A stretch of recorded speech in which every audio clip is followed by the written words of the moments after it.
భద్రాచలం రకంలో రక్షింతలండి.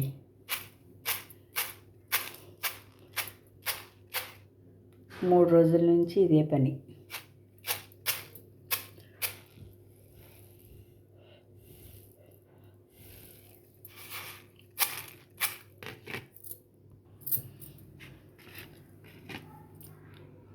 వచ్చిని చక్కగా దేవుడి ప్లేట్లో వేసి 3 రోజుల నుంచి ఒలుస్తూనే ఉన్నాను. ఇంకెన్నో లేవు. ఒలిచిన తుక్కు కూడా అందులోనే వేసి ఇలా ఇలా కాస్త చెరిగితే వచ్చిన పొట్టు అదంతా.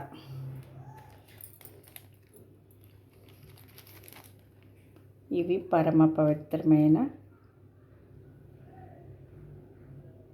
రాముల వారి కోటి గోటి తలంబ్రాల్లో నేను ఒక పాత్ర పంచుకున్నందుకు ఉడత సాయం కన్నా ఇది తక్కువే. ప్రతి సంవత్సరం వలవడం అలవాటైంది బాగానే. మా ఇంటి ఎదురుకుండా ఉన్న హైమా ఇస్తుంది నాకు.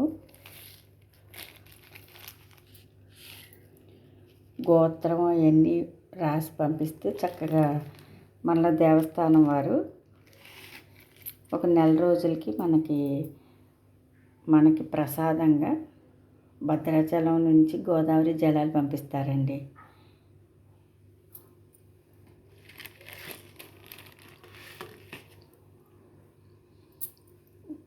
ఇవంతా ఒక లెక్క ప్రకారంగా జరుగుతుందేమో.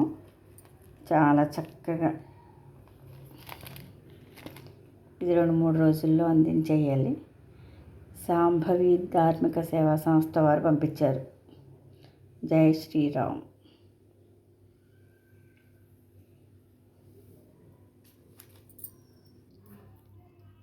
ఈ ఒలిచిన పొట్టులో ఇంకా చిన్న చిన్న గింజలు ఉంటే ఈ పొట్టు కూడా నేను పడేనండి. లాస్ట్ ఇయర్ అయితే ఇది మట్టి ఉన్న కుండీలో వేస్తే భలే గడ్డిలో వచ్చిందండి, చాలా పొడుగ్గా. ఏదైనా రాముల వారిది ఏదైనా పరమ పవిత్రమే కదా ప్రసాదం. ఈ కాస్త కూడా ఒలిచేసి ఆ సమాజం వారికి అందించేస్తే రాముల వారి సన్నిధికి నేను ఒలిచిన గోటి తలంబ్రాలు చేరుకుంటాయి. జై శ్రీరామ్. జై జై శ్రీరామ్.